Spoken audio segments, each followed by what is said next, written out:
Jadi ketujuh guru adalah sesuatu yang dilarang untuk dituliskan, sembunyikan Daniel, adalah sesuatu yang sudah ada di dalam Alkitab, namun yang tidak dipahami.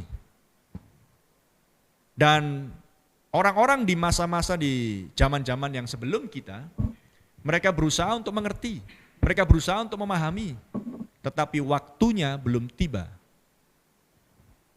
Bahwa sesuatu yang misteri, sesuatu yang tersembunyi, hanya akan disingkapkan di akhir zaman, seperti yang dikatakan di Daniel 12 ayat yang keempat, dan harus tampil lebih dahulu seorang nabi, malaikat yang ketujuh.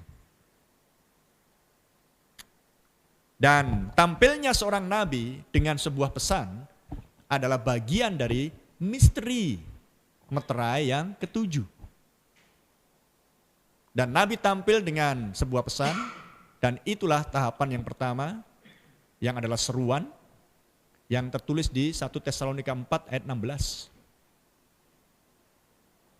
Dan kemudian tahapan yang kedua adalah suara penghulu malaikat. Dan tahapan yang ketiga adalah sangkakala. Dan sangkakala adalah pertemuan di udara. Perjamuan kawin malam anak domba. Itulah kebangkitan yang pertama. Dan suara penghulu malaikat bagian yang kedua mengikuti seruan yang adalah pesan roti kehidupan adalah suara kebangkitan. Ya kan? Dan itulah pelayanan mempelai wanita yang saat ini. Misteri antara seruan dan sangkakala. Dan sekarang sedang berlangsung di dalam pelayanan mempelai wanita di akhir zaman. Gereja Omega. Nah, kita melihat bahwa ketujuh guru adalah misteri kebenaran-kebenaran. Ketujuh guru adalah suara Allah ketika meterai dibuka. Ketujuh guru adalah pesan itu sendiri. Ketujuh guru adalah pewahyuan-pewahyuan yang termuat di dalam meterai-meterai. Seperti yang tadi saya katakan, itu menyembunyikan misteri-misteri di sepanjang zaman-zaman gereja yang tidak dipahami oleh para pendahulu kita. Karena harus menunggu sampai akhir zaman. Dan tanda akhir zaman adalah pohon ara bertunas. 1948, Israel menjadi negara yang berdaulat, diakui oleh PBB. Dan kita berada di antara berakhirnya Perang Dunia Kedua, sangkakala ke-6, dan akan berlangsungnya Perang Dunia Ketiga, Harmagedon, sangkakala ke-7. Dan misteri disingkapkan karena Nabi sudah tampil. Dan sebuah pesan sudah dinyatakan melalui mulut nabinya. Dan apa yang dilarang ditulis oleh Tuhan supaya Yohanes tidak menulis, itulah yang adalah ketujuh guru itu. Dan kita tahu bahwa ketujuh guru menyimpan misteri kenapa sorga sunyi senyap selama setengah jam. Dan sunyi senyap itu adalah terkait dengan Matius 24 ayat yang ke-36 yang berbunyi, tidak ada seorang pun yang tahu waktu dan hari, hanya Bapa yang tahu. Malaikat-malaikat tidak, anak pun juga tidak, hanya Bapa yang tahu.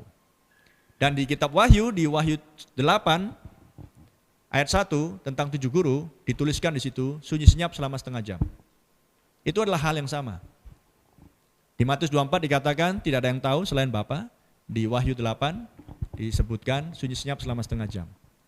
Dan ketujuh guru yang adalah pesan itu sendiri berkumandang di Gunung Sunset 1963, maka misteri yang dulunya terdapat di sepanjang zaman-zaman gereja disingkapkan, tersingkap.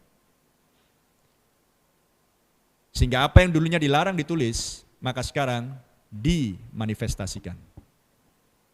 Ketujuh guru adalah pewahyuan-pewahyuan yang termuat di dalam ketujuh meterai. Maka Anda melihat, khusus untuk meterai yang ketujuh, terdiri dari 3 rangkap. 1 Tesalonika 4 ayat 16, seruan, suara, sangkakala. Ada amin? Maka Anda bisa melihat, tidak tertulis artinya lah tersembunyi. Tapi khusus untuk meterai ketujuh, Anda bisa melihat juga bahwa Brother Branham harus meninggalkan Jeffersonville untuk menuju ke barat, ke Gunung Sunset di Arizona, untuk menjumpai ketujuh malaikat. Maka Anda tahu, di mana ayatnya tertulis? Tidak ada kan? Amin. Khusus untuk meterai ketujuh. Ingat, ketujuh guru adalah pewahyuan-pewahyuan yang termuat di dalam ketujuh meterai. Jadi apa yang dulunya dilakukan oleh antikris di tunggangannya yang pertama, yaitu adalah penunggang kuda putih. Apa yang dilakukan oleh setan di dalam tunggangannya yang kedua, dari putih menjadi merah, dengan membawa pedang dan mengambil damai di bumi. Dan apa yang dilakukan setan melalui tunggangannya yang ketiga, yaitu adalah kuda hitam, memegang neraca, ya kan? Dan kemudian di akhir zaman, meterai yang keempat, penunggang kuda pucat, tampil. Dan pelayanan Raja Wali terbang bisa mengenali siapakah penunggang kuda pucat ini yang bernama maut, neraka mengikuti. Dan penunggang kuda pucat ini adalah gabungan dari ketiga warna tadi, putih, merah, dan hitam. Putih antikris, gerejawi, merah adalah militer, kekuatan politik, dan hitam adalah kekuatan ekonomi dan roh-roh jahat. Sehingga di dalam penunggang kuda pucat, maka setan di dalam tunggangannya yang terakhir sedang menyesatkan seluruh dunia dan menguasai bangsa-bangsa. Tetapi ada satu kelompok yang tidak bisa disesatkan dan yang tidak bisa dikuasai, yaitu adalah mempelai wanita.